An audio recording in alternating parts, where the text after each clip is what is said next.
I will talk about how can you enable matches notifications on your SweetMeet app. We go to figure out the solution or know how you can do that on your app.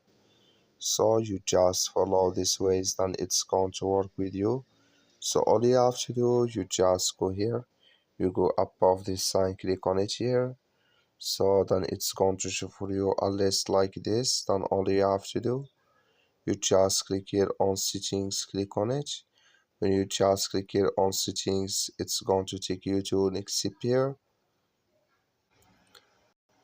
So it's going to show for you like this here. Then you click here on application settings.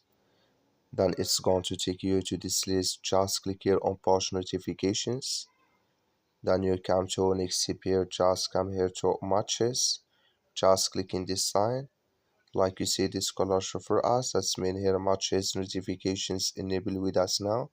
That's all you have to do. That's all. Thank you for watching. Don't forget to support us by liking and subscribe.